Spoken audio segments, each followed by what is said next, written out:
تم نے مجھے رات اٹھ کے زیادہ نفل پڑھنے دیے، سویرے روزہ نہیں رکھنے دیا۔ تو حضرت سلمان فارسی کہنے لگے کوئی لمبی بات تو نہیں نا، چلتے ہیں نا ابھی فجر میں مسجد نبی میں، تو نبی پاک کو بتاتے ہیں۔ حضور نے فرمایا عورت ٹیڑھی پسلی سے پیدا کی گئی ہے، یہ ٹیڑھی ہے، اس کو سیدھا کرنے کی کوشش کرو گے تو ٹوٹ جائے گی۔ تو حضور پھر ہمارے لیے حکم کیا ہے؟ فرمایا جیسی ہے تم اسی کے ساتھ نبھا کرو۔ آپ سمجھیں کہ اتنا محفوظ حضور نے درجہ دے دیا بی بی کو، اتنا محفوظ کہ فرمایا غلطی بھی ہو تو میرے غلاموں تم اس کے ساتھ نبھا کرو، گزارا کر لو۔ کو کیا اور حق چاہیے عورت کو، جس کو اس کی غلطیوں سمیت نبی پاک نے قبول کرنے کا حکم دے دی کہ اس کی کمزوریوں سمیت قبول کر لو۔ اب اس کو اور کیا کوئی کمزوریوں سمیت قبول کرتا ہے؟ کبھی آپ دکان پہ بیٹھے ہو تو آپ کہیں بھی اس میں یہ بھی غلطی، میرے مال میں یہ بھی کمزوری ہے، یہ بھی کمزوری ہے، یہ بھی کمزوری ہے، تو کر لے قبول؟ کرتا ہے کوئی؟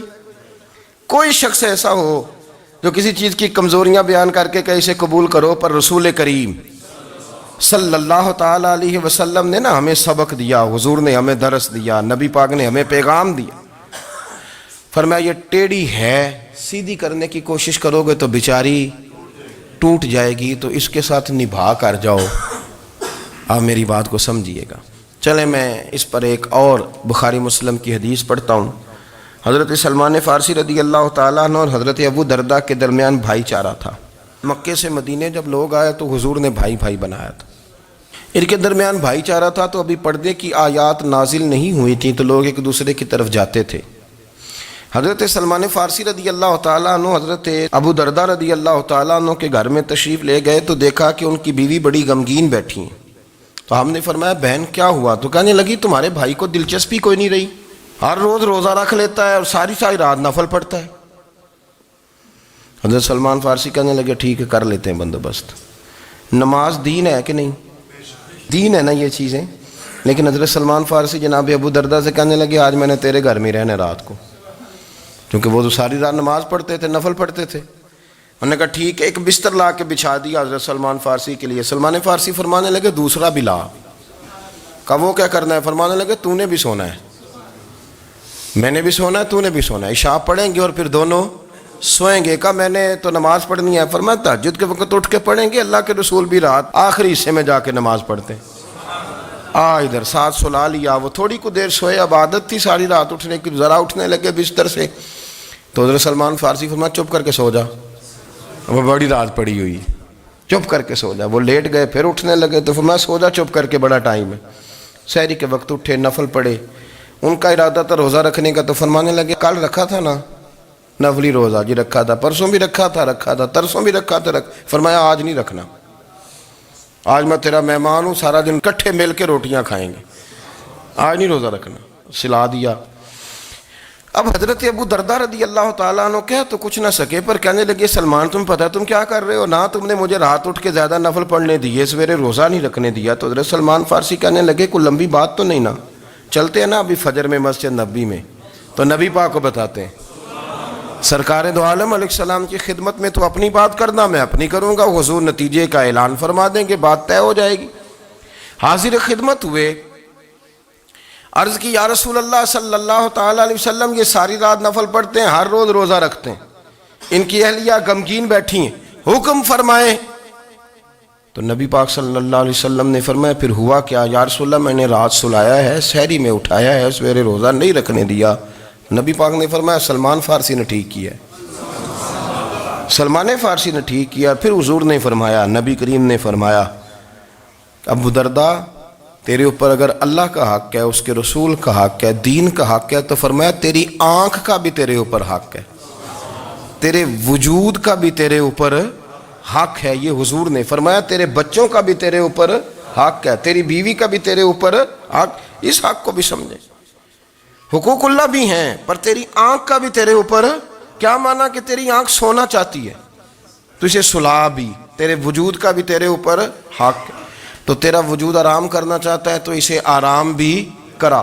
اور پھر وہاں نبی پاک صلی اللہ علیہ وسلم نے فرمایا میں تم سب، سننا یہ لفظ حدیث کے، حضور نے اسی موقع پر فرمایا میں تم سب سے زیادہ اپنے رب کو جانتا ہوں اور میں تم سب سے بڑھ کر اپنے رب سے ڈرتا ہوں۔ حضور فرمانے لگے میں روزہ بھی رکھتا ہوں، افطار بھی کرتا ہوں، یعنی کبھی رکھتا ہوں اور کبھی نہیں رکھتا۔ فرمایا میں نفل بھی پڑھتا ہوں اور اپنی بیویوں کو وقت بھی دیتا ہوں. سرکار مسجد میں بھی آتے تھے, نواسوں کے ساتھ کھیلا بھی کرتے تھے, ان کے ساتھ پیار بھی کرتے تھے. تو اتنے بڑے حقوق حضور نے بیان فرمائے عورتوں کے کہ تمہاری بیوی کا بھی تمہارے اوپر. لو ایک حدیث بخاری کی اور یہاں بیان کر دیتا ہوں. ایک شخص نے آ کے عرض کی, یا رسول اللہ صلی اللہ تعالی علیہ وسلم, جہاد کے لیے تیاری ہو گئی ہے, صفیں بن رہی ہیں, مجاہدین کی تیاری ہے, تو میرا بھی نام لکھ دیا گیا ہے مجاہدوں کی لسٹ میں, لیکن یا رسول اللہ صلی اللہ تعالی علیہ وسلم میری بیوی نے حج کی تیاری کر لی ہے اور میرے دوستوں نے, صحابہ نے میرا نام مجاہدین کی لسٹ میں لکھ دیا, تو میرے لیے کیا حکم ہے؟ یہ بخاری مسلم ہے.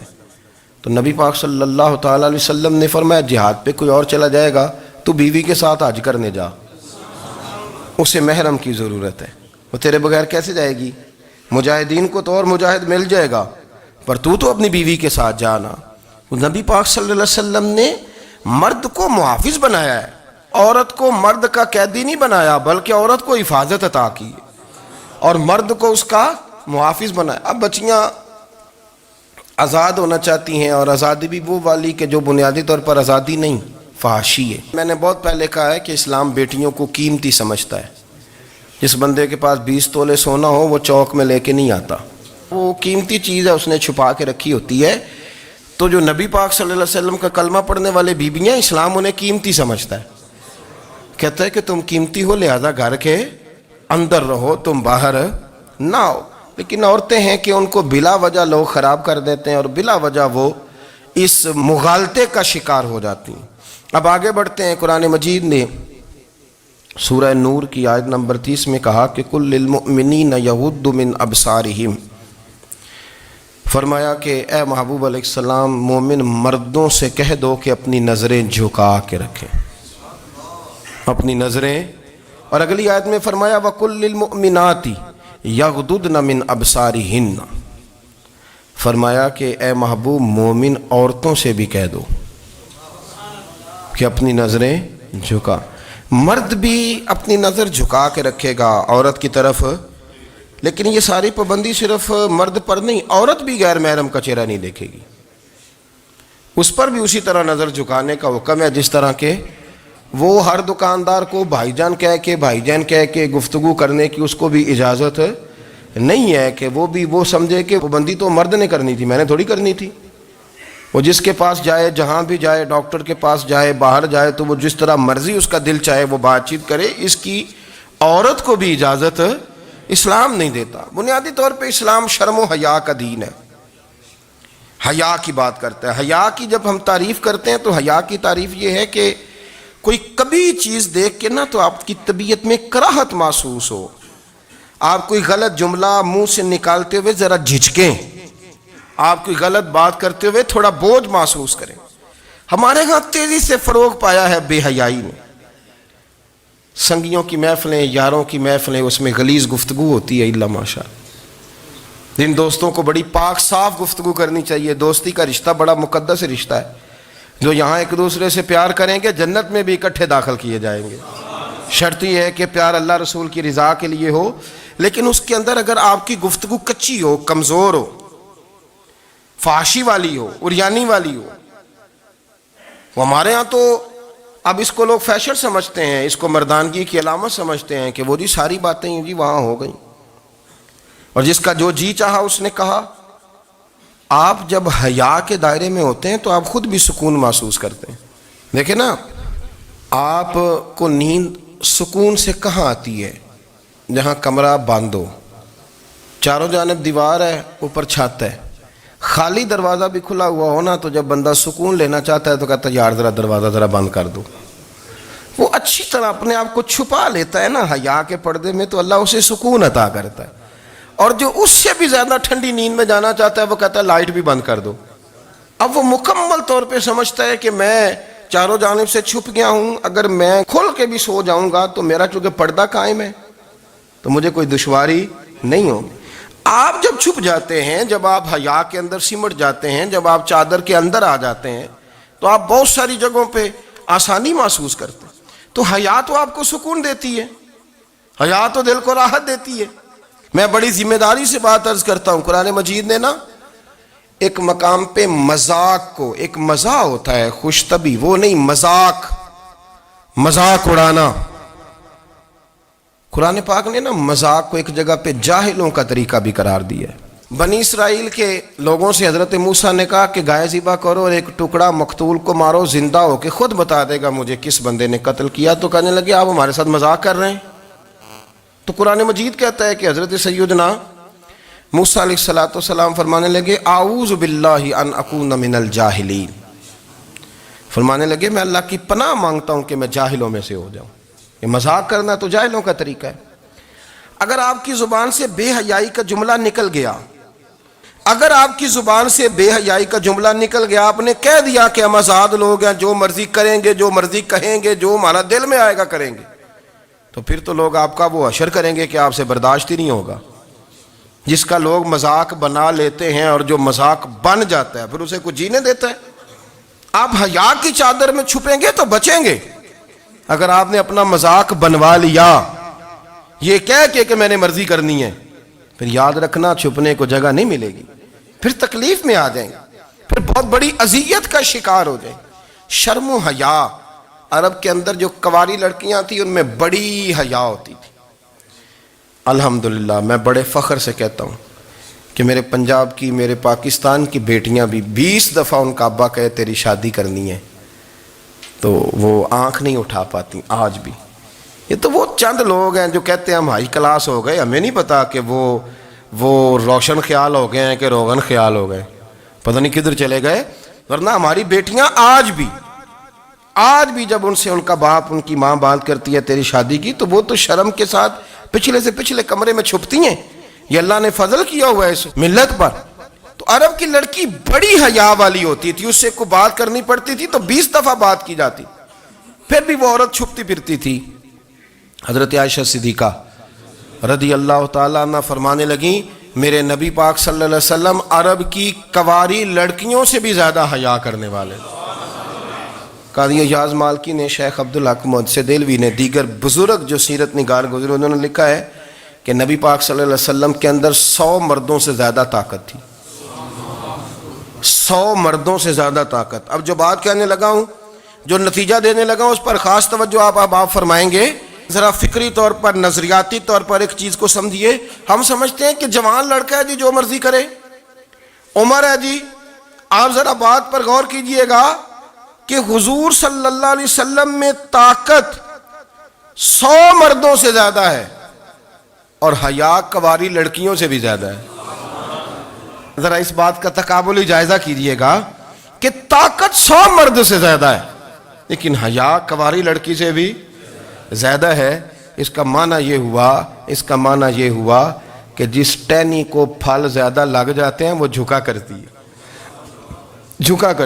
تو حیا تو حسن ہے، حیا تو آپ کو پاک صاف کرے گا، حیا تو آپ کو نرالا کرے گا، انوکھا کرے گا۔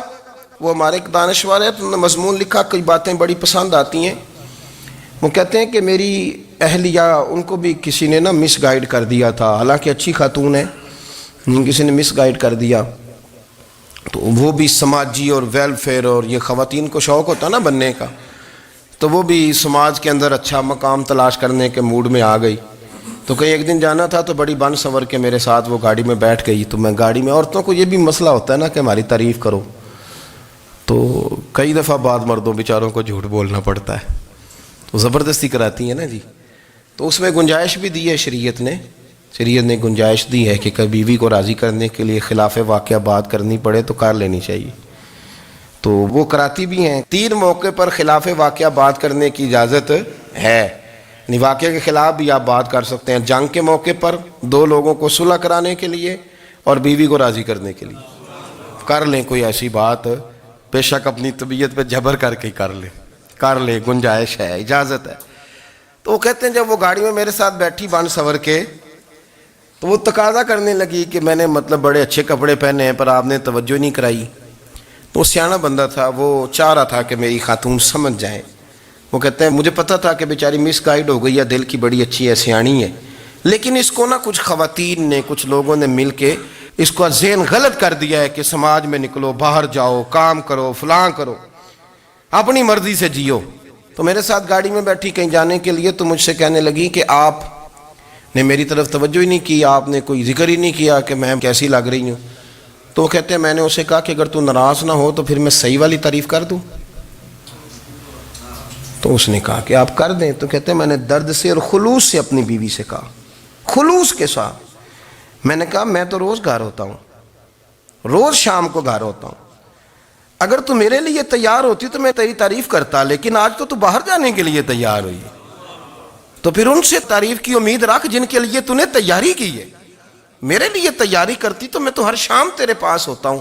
کہتے وہ میرے لفظوں میں درد تھا تو وہ بھی رو پڑی. اور کہنے لگی آپ گاڑی روک دیں، مجھے باہر جا کے کسی کو راضی نہیں کرنا، میں نے اسے راضی کرنا ہے جس کو رب کریم نے میرا شوہر بنایا اور میرے لیے منتخب کیا ہے میرے ماں باپ کو. میں واپس لوٹتی ہوں. یہ ایک پہلو ہے سلگتا ہوا، اس کو سمجھا جائے. رسول کریم صلی اللہ علیہ وسلم عرب کی کواری لڑکیوں سے زیادہ حیا والے تھے، کواری لڑکیوں سے زیادہ حضور حیا فرمایا کرتے تھے. جب خانہ کعبہ کی مکہ شریف میں تعمیر ہو رہی تھی نا، اہل عرب اس کو تعمیر کر رہے تھے، تو نبی پاک صلی اللہ علیہ وسلم اپنے چچا حضرت عباس کے ساتھ خانہ کعبہ کی تعریف میں مصروف تھے. تو عرب کے لوگ چونکہ لمبا کرتا پہنتے تھے پیروں تک، تو نیچے اگر کسی وقت کوئی چیز نہیں بھی ہوتی تھی تو کسی کو وہ نظر نہیں آتی تھی، چونکہ پردہ رہتا تھا، ایک لمبا کرتا پہنا ہوا ہوتا تھا. تو جب بچے، سرکار کی عمر مبارک بھی ابھی تھوڑی تھی، تو اس طرح بچے جب نکلتے تو وہ کئی دفعہ اپنی تہمت اتار دیتے نیچے سے، اور کوئی مزدوری کرنے لگتے تو 3-4 طے کر کے نا تہمت کی کندھے پہ رکھ لیتے. جس طرح کبھی دیہاتوں میں لوگ کپڑا سر پہ رکھتے تھے کہ اوپر اگر کوئی وزنی چیز رکھیں گے تو وہ تکلیف نہیں دے گی.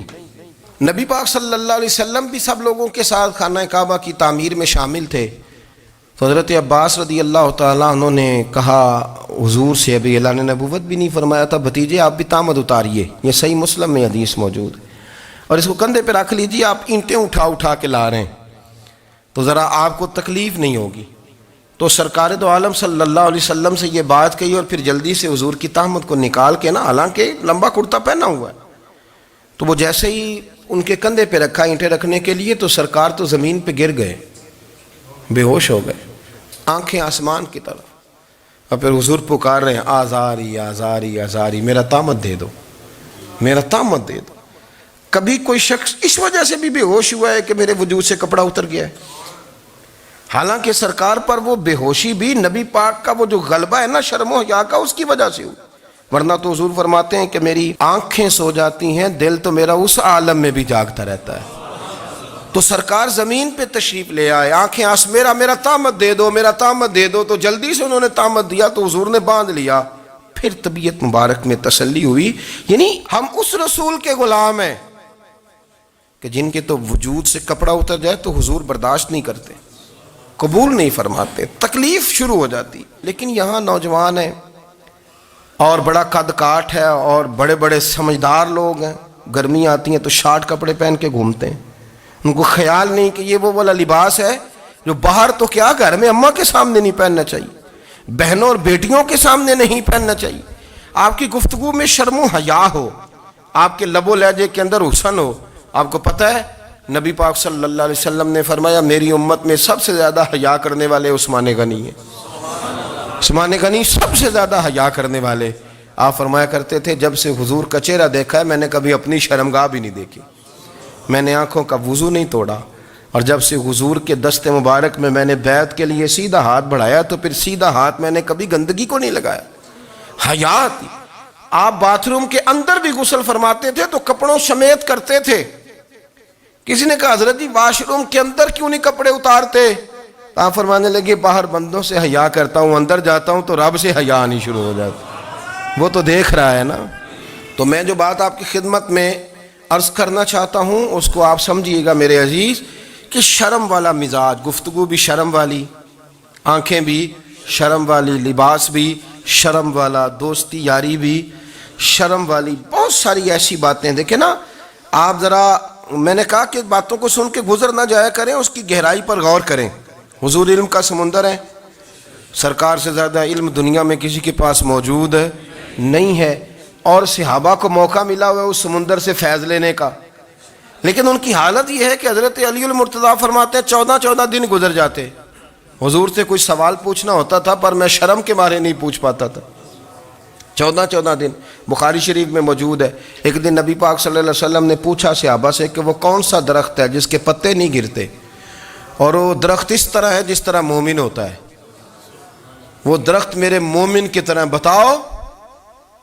حضرت عبداللہ ابن عمر فرماتے مجھے پتا تھا کہ وہ کھجور کا درخت ہے، لیکن چونکہ ابو بکر صدیق بھی بیٹھے ہیں، عمر فاروق بھی بیٹھے ہیں، مولا علی بھی بیٹھے ہیں، عثمان غنی بھی بیٹھے ہیں، اتنے جید لوگ بیٹھے ہیں، تو مجھے حیا آتی تھی کہ میں کیوں جواب دوں۔ کہتے سرکار نے کئی دفعہ پوچھا، لوگوں نے کئی اور درخت بتائے، پر فرمایا تمہارا جواب درست نہیں ہے۔ آپ حیا کے اس پہلو پر غور کریں کہ سوال کا جواب آتا ہے، سوال کا جواب، یعنی مجھے سوال کا جواب آتا اور پھر میں دوں نہ، مجھے بدعزمی نہ ہو جائے گی؟ یہ کیسے ممکن ہے کہ میری رات گزر جائے، مجھے پتا بھی تھا اور میں نے بتایا نہیں؟